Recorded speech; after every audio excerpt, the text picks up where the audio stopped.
Hello friends, സാന്ത്വനത്തിലേക്ക് എല്ലാവർക്കും സ്വാഗതം. അങ്ങനെ ആര്യനും മിത്രയും കൂടെ സംസാരിക്കുന്ന സമയത്ത് മിത്ര മനസ്സ് തുറന്ന് എല്ലാ കാര്യങ്ങളും ആര്യനോട് പറയുവാണല്ലോ. അങ്ങനെ അത് കേട്ടിട്ട് ആര്യൻ തന്നെ പറയുന്നുണ്ട്, മിഥുൻ ഒരു നിഴലായിട്ടല്ലേ നിൻ്റെ പുറകിലുള്ളത്, പക്ഷേ ഞാൻ അങ്ങനെയല്ല, ഞാനായിട്ട് തന്നെ നിൻ്റെ കൂടെയുണ്ട്. അതുകൊണ്ട് നീ എന്തിനാ മിത്രയെ പേടിക്കുന്നത്? നീ ധൈര്യമായിട്ടിരുന്നോ, എല്ലാത്തിനും സപ്പോർട്ടായിട്ട് ഞാനുണ്ട്. അതുകൊണ്ട് ഇനി ഒരു നിമിഷം പോലും നീ പേടിച്ചിരിക്കരുത്, ധൈര്യമായിട്ട് പഠിച്ച് മുന്നേറണം, അതാ വേണ്ടത്, നിൻ്റെ കൂടെ ഞാനുണ്ടെന്ന് പറയാം. ആ ധൈര്യത്തിൽ മിത്ര ഒരുപാട് സന്തോഷം കേട്ടോ. എന്നിട്ട് ആര്യനോട് പറയാം, എൻ്റെ ജീവിതത്തിലെ ഏറ്റവും വലിയ സന്തോഷമാണ് ഇന്ന് ഞാൻ അനുഭവിച്ചത്. കാരണം അത്രത്തോളം ഒരു ഭാര്യ എന്ന നിലയിൽ മനസ്സിൽ കൊണ്ടു നടന്ന ആ ഒരു വേദന എൻ്റെ ഭർത്താവിനോട് പറയാൻ പോലും പറ്റാത്തൊരു കാര്യം ഞാൻ ഇന്ന് പറയുകയും അതിനൊരു പരിഹാരവും ഒരു തണലും ഒരു സ്നേഹവും കരുതലും ഒക്കെ ആര്യനിൽ നിന്നും എനിക്ക് കിട്ടി. ഇനി എനിക്ക് ആരും പേടിക്കാനില്ല, ഈ ലോകത്ത് ഞാൻ ഒരു മനുഷ്യനെ ഞാൻ പേടിക്കില്ല എന്ന് പറയാം. അതിനു വേണ്ടിയിട്ട് ആര്യന് നല്ലൊരു സമ്മാനം കൊടുക്കുക കേട്ടോ. കവളിൽ ചേർത്ത് പിടിച്ചൊരു ഉമ്മ കൊടുക്കുന്നുണ്ട്. അതും കൂടെ കിട്ടുമ്പോൾ ആര്യൻ നല്ലപോലെ സന്തോഷത്തിലാണ്. ആ സന്തോഷത്തിൽ അവർ തിരിച്ച് വീട്ടിലേക്ക് വരിക കേട്ടോ. അപ്പോൾ നമ്മുടെ ആകാശ് നേരെ നമ്മുടെ മീനാക്ഷിയുടെ വീട്ടിലേക്ക് ചെന്നിട്ടുണ്ടല്ലോ. അവിടെ ചെല്ലുമ്പോൾ അച്ഛൻ്റെയും അമ്മയുടെയും ഒക്കെ സ്നേഹം കൊണ്ട് ആകാശിനെ മൂടുവാണ്. ആകാശിനോട് ചോദിക്കുന്നുണ്ട്, നീ കടയിൽ തിരക്കായിരുന്നോ, ഞങ്ങൾ വിളിച്ചത് ബുദ്ധിമുട്ടായോ ഇറങ്ങി വന്നത്? ഒന്നുമില്ല അച്ഛാ, അച്ഛൻ വിളിച്ചാൽ ഞാൻ പിന്നെ വരാതിരിക്കുമോ? എനിക്കങ്ങനെ ബുദ്ധിമുട്ടൊന്നുമില്ല. പിന്നെ ഇവിടെ ഇന്നൊരു ഫിസിയോതെറാപ്പിസ്റ്റ് വരുന്നുണ്ട്, എൻ്റെ കാര്യത്തിന് വേണ്ടിയിട്ടാണ്. ഒരു ഹെൽപ്പ് കൂടെ ഉണ്ടെങ്കിൽ എനിക്ക് ഒരു സഹായം ആയനെന്ന് പറയാം. അപ്പോൾ അമ്മ പറയുന്നുണ്ട്, അത് മാത്രമല്ല, ഇപ്പോൾ ഫിസിയോതെറാപ്പിസ്റ്റ് വരാൻ വേണ്ടിയിട്ട് ആകാശിൻ്റെ ആവശ്യമൊന്നുമില്ല, പിന്നെ മിണ്ടിയും പറഞ്ഞ് നമുക്ക് കുറച്ച് നേരം ഇരിക്കാമല്ലോ എന്ന് വെച്ചിട്ടാണ് ഇങ്ങോട്ട് വിളിച്ചത്. കടയിൽ വേറെ ബുദ്ധിമുട്ടുണ്ടോ? ഇല്ല, അവിടെ അച്ഛനുണ്ട്, പിന്നെ മാമനുണ്ട്, രാമേട്ടനും ഉണ്ട്, അതുകൊണ്ട് വലിയ കുഴപ്പമില്ലെന്ന് പറയാം കേട്ടോ. അപ്പോൾ ഇതിനിടെ കൂടെ മീനാക്ഷിയും വിളിക്കുന്നുണ്ട് ഫോണിൽ. അപ്പോൾ ആകാശേ, ഞാനിന്ന് ഓഫീസിൽ നിന്ന് ഇച്ചിരി നേരത്തെ ഇറങ്ങിയത്. പിന്നെ ഒരു കാര്യം പറയട്ടെ, നേരത്തെ ഇറങ്ങിയ കാരണം ആ ടൈമിൽ ബസ്സുണ്ടോ എന്ന് എനിക്കറിയില്ല, എന്നെ ഒന്ന് വിളിച്ച് വീട്ടിലാക്കാവോ? അതിനെന്താ, ഞാനേ ഇപ്പോൾ വീട്ടിലായിരിക്കണേ. ഏത് വീട്ടിൽ? ആകാശ് ഇപ്പം നേരത്തെ പോയിരുന്നോ? ഇതല്ല, നിൻ്റെ വീട്ടിലായിരിക്കണേ. പിന്നെ ചുമ്മാ പറയല്ലേ ആകാശേ. അല്ലടി, നിനക്ക് വിശ്വാസമായില്ലെങ്കിൽ ദേ അച്ഛൻ്റെ കൊടുക്കാം എന്നും പറഞ്ഞ് അച്ഛൻ്റെ കൊടുക്കുമ്പോൾ, മോളെ ആകാശ് ഇവിടെ ഉണ്ട്, ഞാൻ വിളിച്ചിട്ട് വന്നതാട്ടോ, എനിക്ക് മരുന്നൊക്കെ വാങ്ങാനുണ്ടായിരുന്നു. വിളിച്ച ഉടനെ അവൻ ഓടിയെത്തി. ശരി, എന്നാൽ ഒരു കാര്യം ചെയ്യാം, ആകാശ് പറയാം, നിന്നെ ഞാൻ വിളിച്ച് ഇവിടെ കൊണ്ടാക്കാം, ഇപ്പോൾ ഇവിടെ ഇരുന്ന് കുറച്ച് നേരം നമുക്ക് സംസാരിച്ച് നമുക്ക് പോയാൽ പോരെ എന്നൊക്കെ ആകാശ് പറയാം. ശരി, എന്നാൽ പിന്നെ അങ്ങനെ ആയിക്കോട്ടെ, നീ ഇങ്ങോട്ട് വാ എന്ന് പറയാം കേട്ടോ. അങ്ങനെ മീനാക്ഷി പറയുന്നുണ്ട്, ഞാൻ നേരെ അപ്പോൾ എൻ്റെ വീട്ടിലേക്ക് തന്നെ വരാം എന്ന് പറഞ്ഞ് മീനാക്ഷിക്ക് ഭയങ്കര സന്തോഷമാവുകയാണ്. അങ്ങനെ വീണ്ടും ആകാശിനോട് കാര്യങ്ങളൊക്കെ സംസാരിക്കേണ്ട. ആകാശം ഏതുവരെയാണ് പഠിച്ചതെന്നൊക്കെ ചോദിക്കുക. അപ്പോൾ ആകാശ് പറയുന്നുണ്ട്, ഞാൻ 10ാം ക്ലാസ് വരെ മാത്രമേ ഞങ്ങളെ പഠിച്ചിട്ടുള്ളൂ, പഠിത്തം കഴിഞ്ഞതിന് ശേഷം എന്താ പിന്നെ നീ പഠിക്കാൻ ഞാൻ ചോദിക്കുക. അതല്ല അച്ഛാ, പഠിക്കാൻ വേണ്ടിയിട്ട് അച്ഛൻ അത്ര ആഗ്രഹം ഉണ്ടായിരുന്നില്ല. 10 കഴിഞ്ഞപ്പോഴേ അച്ഛൻ എന്നോട് പറഞ്ഞിരുന്നു, നീ എന്നെ നേരെ അങ്ങോട്ടേക്ക് ചെന്നോ, കടയിലേക്ക് ആളില്ലല്ലോ, അപ്പോൾ കടയിൽ തന്നെ ചെന്നോന്ന്. അപ്പോൾ അതുകൊണ്ടും കൂടെയാണ് ഞാൻ അങ്ങോട്ട് പോയെന്ന് പറയാം കേട്ടോ. അത് ശരി, അപ്പോൾ അങ്ങനെയാണ് പഠിത്തം നിർത്തിയത്. പക്ഷേ ജോലി ചെയ്തു എന്ന് പറഞ്ഞ് പഠിത്തം നിർത്തേണ്ട കാര്യമൊന്നും ഇല്ലായിരുന്നു ആകാശം. ജോലി ഒരു വശത്തോടെ കൊണ്ടുപോകുമായിരുന്നു. ജോലി നമുക്ക് എപ്പോൾ വേണമെങ്കിലും കിട്ടും, പക്ഷേ പഠിത്തം എന്ന് പറഞ്ഞാലേ അത് ഏറ്റവും വലിയൊരു അറിവാണ്, അതൊരു വല്ലാത്തൊരു ഇതാണ്. അപ്പോൾ അത് കിട്ടുക എന്നുള്ളൊരു വല്ലാത്ത സന്തോഷം തന്നെയല്ലേ, അത് നിർത്തണ്ടായിരുന്നു എന്നൊക്കെ ഇങ്ങനെ സംസാരിച്ചിരിക്കുക കേട്ടോ. അപ്പോൾ ആകാശ് പറഞ്ഞിട്ട്, അല്ല അത് അന്ന് അങ്ങനെയൊക്കെ ആയിപ്പോയി, ഇനിയും പഠിക്കാനുള്ള സമയമുണ്ട് മോനെ എന്ന് പറയാം കേട്ടോ. അമ്മ പറഞ്ഞു കൊടുക്കുന്നുണ്ട്, അതിനൊന്നും അത്ര വലിയ താമസമൊന്നുമില്ല. അപ്പോൾ ഈ സമയത്ത് അവിടെ ഒരു ദാസൻ അങ്കിൾ എന്ന് പറഞ്ഞിട്ട് ഇവിടെ മീനാക്ഷിയുടെ അങ്കിൾ അങ്ങോട്ട് വരുമല്ലോ, ആ അങ്കിൾ ശരിക്കും അങ്ങോട്ട് വന്നിട്ടുണ്ട് കേട്ടോ. എന്നിട്ട് നമ്മുടെ മീനാക്ഷിയുടെ അന്ന് വന്നപ്പോൾ തന്നെ കുറ്റപ്പെടുത്തിയതുപോലെ ആകാശിൻ്റെ അടുത്ത് വന്നിരുന്ന് ഒരുമാതിരി ഒരു കുറ്റപ്പെടുത്തലൊക്കെ വന്നിട്ടുണ്ട്. എന്നിട്ട് പറയാം, ആകാശ് പിന്നെ കടയിൽ എന്താ ആളില്ലേ, അവിടെ തിരക്കുണ്ടോ, അവിടെ ഇത്ര ശമ്പളമുണ്ട് എന്നൊക്കെ പറഞ്ഞ് അങ്ങ് കളിയാക്കും പോലെ ആക്കുക. അപ്പോഴാണ് അച്ഛൻ പറയുന്നുണ്ട്, അത് കാര്യം ചെയ്, ഒന്നും മിണ്ടാതിരുന്നേ നിങ്ങൾ. ആകാശേ, മീനാക്ഷി വരുന്നത് വരെ മുറിയിൽ ചെന്ന് ഫ്രഷ് ആവും. വേണ്ട അങ്ങളെ, ഞാനിവിടെ ഇരുന്നോളാം. അതൊന്നും വേണ്ട, ഈ ചായ കുടിച്ചിട്ട് പെട്ടെന്ന് തന്നെ റൂമിലേക്ക് പോയിരുന്നു, അവിടെ പോയിരുന്നു ഫ്രഷ് ആവുക. അതുമാത്രമല്ല, പിന്നെ എടി അവന് എടുക്കാനുള്ള ഡ്രസ്സൊക്കെ എടുത്തു കൊടുക്കുക, പേശിയോ ഉണ്ടോ എന്താണെന്ന് വെച്ചാൽ. അങ്ങനെ ആകാശിനെ വിളിച്ച് അമ്മ മുറിയിലേക്ക് കൊണ്ടുപോകാം കേട്ടോ. ഭയങ്കര സന്തോഷത്തിലാണ് ആകാശ് അവിടെ ഇരിക്കുന്നത്. അപ്പം ഇതേ സമയത്ത് തന്നെ നമ്മുടെ മിത്ര അങ്ങോട്ട് വന്നിട്ടുണ്ടല്ലോ. അപ്പോൾ ഗോമതി അടുക്കളയിൽ നിൽക്കുമ്പോൾ ദേവി വന്നിട്ട് ഇങ്ങനെ കാര്യങ്ങൾ പറയുവാണ്. ദേവി വീട്ടിൽ പോയിരുന്നു. അപ്പോൾ ഗോമതി ചോദിക്കുന്നുണ്ട്, എന്താ വീട്ടിലെ വിശേഷം മോളെ? അവിടെ എന്ത് വിശേഷം അമ്മേ? ഒരു വിശേഷമില്ല. പിന്നെ പതിപോലെ തന്നെ ഞാനിവിടെ ഒരു കാര്യം പറഞ്ഞു വെച്ചിരുന്നില്ലേ അമ്മ വന്നപ്പോൾ, ഹണിമൂണിന് പോണ കാര്യം, അതിൻ്റെ കാര്യമൊക്കെ അമ്മ ചോദിച്ചു.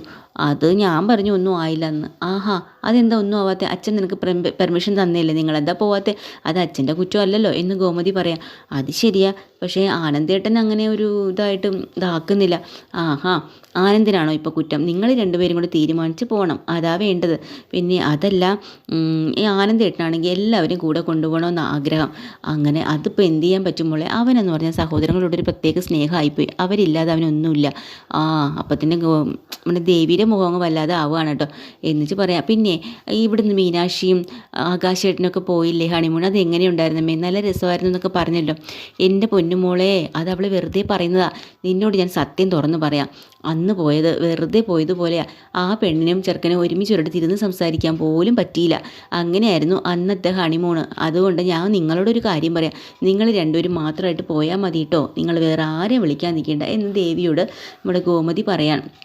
അപ്പോഴാണ് മിത്ര ഇതുവരെ കണ്ടില്ലല്ലോ അമ്മേ എന്ന് ചോദിക്കാം. അതാ അവളെ ഞാൻ കാത്തിരിക്കുക, അപ്പോൾ വരാറായി. അല്ലെങ്കിൽ മിത്രയ്ക്ക് കുറച്ച് ദിവസമായിട്ട് എന്തോ ഒരു പ്രശ്നമുള്ളതുപോലെ. എന്ത് പ്രശ്നം? അവൾക്കൊരു പ്രശ്നമില്ല. ഉണ്ടമ്മേ, ഞാൻ ശ്രദ്ധിച്ചതാ. ഒരു വല്ലാത്ത പേടി പോലെയോ എന്തൊക്കെയോ. അല്ലെങ്കിൽ മിത്രയും ആര്യനും തമ്മിൽ വലിയ സ്നേഹവും ഒന്നുമില്ല. ആര് പറഞ്ഞു അവർ തമ്മിൽ സ്നേഹമില്ലെന്ന്? അതൊക്കെ നിൻ്റെ തോന്നല. അതൊക്കെ അവർ പഠിക്കുകയും ഒക്കെ ചെയ്യുന്ന കുട്ടികളല്ലേ, അപ്പോൾ അതൊക്കെ കൊണ്ട് അവരങ്ങനെ എന്നൊക്കെ പറയട്ടോ. അപ്പോൾ നമ്മുടെ ദേവി പറയുന്നുണ്ട്, അങ്ങനെയൊന്നും ഇല്ല എന്നൊക്കെ പറയുമ്പോഴാണ് മിത്ര അങ്ങോട്ട് വരുന്നുണ്ട്. മിത്ര വലിയ സന്തോഷത്തിൽ അപ്പച്ചീന്ന് വിളിച്ച് വരിക കേട്ടോ. അപ്പം തന്നെ നമ്മുടെ ദേവി ചോദിക്കുന്നു, കണ്ടോ മിത്രേ, നീ എന്താ ഒരുമാതിരി പേടിച്ച പോലെയൊക്കെ ഇരിക്കുന്നു? എന്ത് പേടി? ഒന്നുമില്ല, എനിക്ക് പേടിക്കേണ്ട ആവശ്യമൊന്നുമില്ല. അപ്പോൾ തന്നെ മിത്ര ആര്യം പറഞ്ഞ കാര്യം ആലോചിക്കുന്നുണ്ട് കേട്ടോ. കാരണം ആര്യം ധൈര്യം കൊടുത്തില്ലേ നിനക്ക്, എല്ലാത്തിനും ഞാനുണ്ടെന്ന്. ആ ധൈര്യത്തിൽ ഇങ്ങോട്ട് പറയാം, എനിക്ക് ആരെയും ഒന്നിനും പേടിക്കേണ്ട ആവശ്യമൊന്നുമില്ല ദേവിയെത്തി. കാര്യം എന്തെന്നറിയോ, എനിക്ക് എൻ്റെ കൂടെ സപ്പോർട്ട് ചെയ്യാനും നിൽക്കാനും എൻ്റെ ഭർത്താവ് ഉണ്ടെന്ന് പറയാം. ആഹാ, അങ്ങനെയാണെങ്കിൽ ബാക്കിയുള്ളവർക്കൊന്നും ഭർത്താവില്ലെന്നാണോ? അങ്ങനെയല്ല, ഇതിപ്പോൾ ദേവിയെത്തി ചോദിച്ചില്ലേ എനിക്ക് പേടിയാണെന്ന്, അതുകൊണ്ട് ഞാൻ ഉത്തരം പറഞ്ഞു എന്നേ ഉള്ളൂ, അല്ലാതെ വേറൊന്നുമില്ല. മതി നിങ്ങളിത് നിർത്തിക്കേ എന്ന് ഗോമതി പറയാം. അപ്പോൾ ഉടനെ ശ്രീദേവി പറയാം, അല്ല എന്തോ 2-3 ദിവസം കൊണ്ട് നിനക്കൊരു പ്രശ്നമുണ്ട്, ഈ ചേച്ചി അത് കണ്ടുപിടിച്ചിരിക്കും, നീ നോക്കിക്കോ, ഞാനത് കണ്ടുപിടിച്ചിരിക്കും മോളെ എന്നും പറഞ്ഞ് മൂളിപ്പാട്ടും പാടി പോവാട്ടോ. ഇവക്ക് ഇത് എന്തിൻ്റെ കേടാ എന്നിങ്ങനെ ഗോമതി ചോദിക്കുകയാണ്. എനിക്കറിയില്ല എന്തിൻ്റെ കേടാന്ന് അവർക്ക് എന്നും പറഞ്ഞ് അവർ നിൽക്കുന്നാലും മിത്രയ്ക്ക് ചെറിയ പേടിയുണ്ട്. ഈ ശ്രീദേവി ആൾ ഭയങ്കരയാണല്ലോ, എന്തെങ്കിലും പറഞ്ഞ് പരത്തിയാൽ തീർന്നില്ലേ. എന്നിട്ട് കൃഷ്ണമംഗലത്താണെങ്കിൽ ഭയങ്കര സന്തോഷത്തിലാണ് അവിടെ. അപ്പോൾ അതുപോലെ എല്ലാ മാസവും അവിടെ എന്തെങ്കിലും സ്വീറ്റ്സും കാര്യങ്ങളൊക്കെ വാങ്ങിച്ചുകൊണ്ട് കൊടുക്കണം പതിവ് ധർമ്മനുണ്ട്. അതുപോലെ കുറച്ച് ജിലേബിയൊക്കെ വാങ്ങി നേരെ അപ്പുറത്തേക്ക് വിട്ടിട്ടുണ്ട് കേട്ടോ. ചെന്നപാടെ അമ്മയ്ക്ക് ഭയങ്കര സന്തോഷം, അതിൽ നിന്ന് ഒരെണ്ണം എടുത്ത് കഴിക്കുക. അപ്പോൾ തന്നെ രാജശ്രീ ഓടിയെന്ന് പറയാൻ, എടാ നീയുള്ള സ്വീറ്റ്സ് എല്ലാം വാരിക്കൊണ്ട് കൊടുത്ത് അമ്മയ്ക്ക് ഷുഗർ കൂട്ടോ? അതെ അമ്മേ, എല്ലാം കൂടെ വാരി തിന്നാനല്ല ഞാൻ വാങ്ങിക്കൊണ്ട് തന്നത്, അതിലൊരു പകുതി ഒരു ശകലം കഴിച്ചാൽ മതി കേട്ടോ എന്ന് പറഞ്ഞാൽ അല്പം പിച്ചെടുത്ത് വായിൽ വെച്ച് കൊടുത്തിട്ട് ബാക്കി എല്ലാം കൂടെ രാജശ്രീ പിടിച്ച് വാങ്ങിക്കുക കേട്ടോ. സാധാരണ അത് തന്നെയാണ് അവിടെ പതിവ്. അങ്ങനെ അലോകിൻ്റെ കാര്യങ്ങളൊക്കെ അറിഞ്ഞല്ലോ അല്ലെന്ന് നന്ദിത വന്ന് ചോദിക്കുക. അങ്ങനെയൊക്കെ ചോദിച്ചല്ലേ നിങ്ങളെല്ലാവരും എന്നോട് പറഞ്ഞതുപോലെയാണല്ലോ പറയുന്നത്.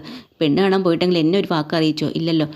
ഞാൻ ആരാ ഇവിടുത്തെ? ഞാൻ ആരുമല്ല, പേരിന് എല്ലാവർക്കും ഒരു സഹോദരൻ എന്ന് പേര്, അത്ര തന്നെ. എടാ വിഷമിക്കാതെ, ഇപ്പോൾ ആരാ ഇവിടുന്നാ കല്യാണം? അപ്പോഴാണ് രാജശ്രീ വാദോരാതെ പറഞ്ഞു കൊടുക്കുന്നുണ്ട് കേട്ടോ, നമ്മുടെ അവിടുത്തെ ഒരു വലിയ മുതലാളിയുടെ മകളാണെന്നും. അത് ശരി, മനസ്സിലായി. അവരന്ന് പെണ്ണ് കാണാൻ വന്ന സമയത്താണ് ഇവിടെ അപ്പുറത്തെ വീട്ടുകാരോട് വഴക്കുണ്ടായത്, കാർ അവിടെ കൊണ്ടിട്ടു എന്ന് പറഞ്ഞു. അപ്പോഴാണ് ധർമ്മൻ പറയുന്നത്, അത് പെണ്ണ് കാണുന്ന ചെറുക്കനും ആ ഒരു ചടങ്ങായിരുന്നോ? അത് ശരി, എന്തായാലും ഞങ്ങൾ അവിടെ വച്ചിട്ടുണ്ട്, കല്യാണമൊക്കെ കഴിയട്ടെ. അല്ല ആ ബാലൻ എല്ലാം കൂടെ ഞങ്ങൾ നാണം കെടുത്തിയില്ലേ അവരിവിടെ വന്ന സമയത്ത്? അതൊക്കെ പോട്ടെ ചേച്ചി, അതങ്ങ് വിട്ടുകളാന്നോ? ആ ദേവി അവളും ഉണ്ട് ആ ബാലൻ്റെ കൂട്ടത്തിൽ, കാണിച്ചു കൊടുക്കുന്നുണ്ട് ഞാൻ. ദേവി എടുത്തൊന്നും കയറി ഇടപെട്ട് കളയല്ലേ, അങ്ങനെ വല്ലതുമാണെങ്കിൽ ആ ഉദയഭാൻ സാറ് ചോദിക്കാൻ വരും, ആകെ പ്രശ്നമാവും പിന്നെ എന്നും പറഞ്ഞ് അവരങ്ങനെ സംസാരിച്ച് നിൽക്കുക കേട്ടോ. അപ്പോഴാണ് അച്യുതനും അനന്തനും കൂടെ അങ്ങോട്ട് കയറി വരുന്നത്. വന്ന പാടെ അവർക്ക് അറിയാമല്ലോ, അനിയനല്ലേ, തുടങ്ങി അങ്ങോട്ടും ഇങ്ങോട്ടും. അപ്പോൾ തന്നെ ഉടനെ നീ എന്തിനാടാ ഇങ്ങോട്ട് വന്നതെന്നും പറഞ്ഞു. അങ്ങനെ സീറ്റ്സ് വാങ്ങിച്ചുകൊണ്ടുവന്നതിൻ്റെ കാര്യത്തിൽ അതങ്ങനെ. അപ്പോൾ ഈ കല്യാണ കാര്യത്തിൻ്റെ കുറിച്ചും അപ്പുറത്തെ വീട്ടിലെ പ്രശ്നങ്ങളെക്കുറിച്ചും ഇവരങ്ങോട്ട് പറയാൻ തുടങ്ങിയിട്ടും. പക്ഷേ ധർമ്മനാണെങ്കിൽ അവർക്ക് സപ്പോർട്ട് ചെയ്ത് പറയാം, ബാലന് വിട്ടുകളയേട്ടാ, അല്ലെങ്കിൽ തന്നെ നമ്മുടെ സഹോദരിയല്ലേ, നമ്മൾ എന്തിനേയും ചുമ്മാ വഴക്കിന് പോകണം. ആരുടെ സഹോദരിയാടാ എന്നാണ് അച്യുതൻ ചോദിക്കുക കേട്ടോ. അല്ല എൻ്റെയും ഏട്ടൻ്റെയും അനന്തേട്ടൻ്റെയും ഒക്കെ നമ്മുടെ എല്ലാവരുടെയും സഹോദരി നമുക്ക് ഒന്നല്ലേ ഉള്ളൂ, അതല്ലേ ഗോമതി ചേച്ചി? ആണോ? അത്രയ്ക്കായോടാ നീ? എൻ്റെ സഹോദരിയൊന്നും അല്ല അവളെന്ന് ഒറ്റ അടി അങ്ങോട്ട് വെച്ചു കൊടുക്കാട്ടോ. നമ്മൾ ധർമ്മൻ്റെ ചെപ്പാക്കുറ്റിക്ക് പാവം ധർമ്മൻ കഷ്ടം, വേദന കൊണ്ട് സങ്കടം കൊണ്ട് കണ്ണ് നിറഞ്ഞു പോയി. അമ്മയ്ക്ക് അങ്ങ് ദേഷ്യം വരുവാണ്. അമ്മയാണെങ്കിൽ ചോദിക്കുന്നുണ്ട്, എന്തിനാടാ നീ അവനെ തല്ലിയത്? തല്ലാൻ പാടുണ്ടോ? എൻ്റെ മോനെ, നീ ഇവിടെ വരുന്നത് എനിക്ക് ഭയങ്കര സന്തോഷമാണ്. പക്ഷേ ഇവരുടെ തല്ല് കൊള്ളാൻ വേണ്ടി നീ ഇവിടെ വരരുത്. നീ ഇനി പൊക്കോ മോനെ എന്നും പറഞ്ഞു വിടുക.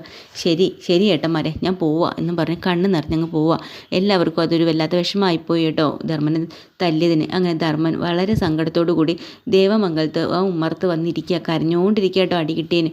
അപ്പോൾ ഇതുവരെയായിട്ട് മീനാക്ഷി കണ്ടില്ലല്ലോ, എപ്പോഴേ വരാനുള്ളതാണെന്ന് പറഞ്ഞ് കാത്ത് വെളിയിലേക്ക് വരുവാണ് നമ്മുടെ ഗോമതി. അപ്പോഴാണ് ധർമ്മൻ അവിടെ ഇരിക്കുന്നത്. എന്താടാ നീ ഇങ്ങനെ ഇരിക്കുന്നത്? എന്തു പറ്റി? ഒന്നുമില്ല ചേച്ചി. എന്താ നിൻ്റെ കണ്ണ് നിറഞ്ഞിട്ട് നീ കരയണ? എന്താ? സത്യം പറ, നിന്നെ അതിലെന്തോ പറഞ്ഞു? അയ്യോ, നിൻ്റെ കവിളിൽ എന്താ പാട്? നിന്നെ അടിച്ചോ? ആരാടാ അടിച്ചത്? എന്താ? ഒന്നുമില്ല ചേച്ചി സമാധാനപ്പെടും.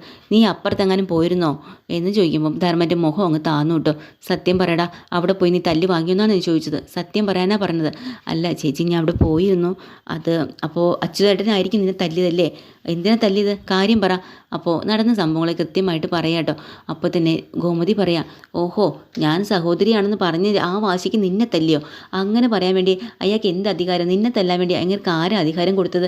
ഞാനിത് ചോദിച്ചിട്ട് എന്നെ ബാധിക്കാൻ. അയ്യോ ചേച്ചി ചോദിക്കല്ലേ, ഇനി ഒരു പ്രശ്നം ഉണ്ടാക്കല്ലേ ചേച്ചി പ്ലീസ് എന്നും പറഞ്ഞുകൊണ്ട് പോയി പിടിച്ച് വലിച്ച് അകത്തേക്ക് കയറ്റി കേട്ടോ ഗോമതി. എടാ, എനിക്ക് ചോദിക്കാതിരിക്കാൻ പറ്റത്തില്ല. നീ എൻ്റെ ആര്യ, നീ കഴിഞ്ഞിട്ട് എനിക്ക് വേറെ ആരും ഉള്ളൂ. നീ എൻ്റെ കൂടെപ്പിറപ്പ്, എനിക്ക് ഒരാളേ ഉള്ളൂ, നീ മാത്രം. നീയാണ് എന്നോട് സ്നേഹം കാണിച്ചത്. അതുമാത്രമല്ല, അമ്മ നിന്നെ പ്രസവിച്ചെന്നേ ഉള്ളൂ, വളർത്തിയതും ഒക്കെ കൂടെ കൊണ്ട് നടന്നതൊക്കെ ഞാനാ. അതുകൊണ്ടല്ലേ ഞാൻ ബാലേട്ടനോട് കല്യാണം കഴിഞ്ഞ് ഇറങ്ങി പോന്നപ്പോൾ പോലും എൻ്റെ വാല് പോലെ നീ എൻ്റെ കൂടെ വന്നത്. എന്നോട് സ്നേഹമുള്ളതുകൊണ്ടല്ലേ. നിന്നെ തല്ലിയാൽ ഞാൻ ചോദിക്കാതെ മിണ്ടാതിരിക്കുമെന്നാണോ നീ വിചാരിച്ച് വെച്ചിരിക്കുന്നത്? എനിക്കത് പറ്റില്ല, അങ്ങനെ വിട്ടുകൊടുക്കാൻ പറ്റില്ല. അങ്ങനെ ആളാവുന്ന നിൻ്റെ ദേഹത്ത് കൈവച്ചാൽ എന്നെ തല്ലുന്നത് പോലെ തന്നെയാണ്. എടാ, എന്നെ തല്ലാൻ ഞാൻ എത്ര വേണം ശ്രമിക്കും, പക്ഷേ നിൻ്റെ ദേഹത്ത് കൈവച്ചാലേ ഈ ഗോമതി അടങ്ങിയിരിക്കില്ല. ഞാൻ ചോദിക്കുക തന്നെ ചെയ്യും. അങ്ങനെ വിട്ട പറ്റില്ലല്ലോ എന്ന് പറഞ്ഞ് ഗോമതി വീണ്ടും പോവാട്ടോ. അപ്പോൾ തന്നെ ധർമ്മം പറയാ, ചേച്ചി പോയി ചെന്ന് കിടന്ന് പ്രശ്നം ഉണ്ടാക്കല്ലേ.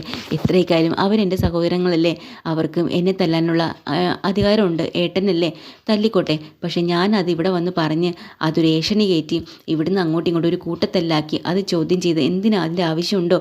അത് ഞാനായിട്ട് എൻ്റെ പ്രശ്നം ഉണ്ടാക്കേണ്ട ആവശ്യമുണ്ടോ ചേച്ചി? ഒരു കുടുംബകലഹം അതിൻ്റെ ആവശ്യമില്ല. നമ്മളെല്ലാവരും സഹോദരങ്ങളല്ലേ ചേച്ചി, അതങ്ങ് വിട്ടുകളാം എന്നും പറഞ്ഞ് വല്ല വിധേനും നമ്മുടെ ഗോമതീനെ സമാധാനിപ്പിച്ചിരുത്താട്ടോ. പക്ഷേ ധർമ്മൻ്റെ മുഖത്തേക്ക് അവസാന ഗോമതി ഒന്ന് പറയുന്നുണ്ട്, ഞാൻ അങ്ങനെ സമാധാനിച്ചു എന്ന് നീ വിചാരിക്കണ്ട. ചോദിക്കേണ്ട ഞാൻ ചോദിക്കുക തന്നെ ചെയ്യും. നോക്കിക്കോ, ഞാൻ വിട്ടുകൊടുക്കില്ല ഒറ്റ എണ്ണത്തിന്. അത്ര ദേഷ്യവും പകയുമായിട്ട് കണ്ണിൽ കൊണ്ട് നടക്കുകയാണ് കേട്ടോ ഗോമതി അകത്തേക്ക് കയറി പോകുന്നത്. ഇതാ ഇന്നത്തെ എപ്പിസോഡ് തീർന്നത്. പുതിയൊരു എപ്പിസോഡ് വീണ്ടും വരാം. ചാനൽ ഇഷ്ടമായ ലൈക്ക് ചെയ്യുക, സബ്സ്ക്രൈബ് ചെയ്യുക. Thank you.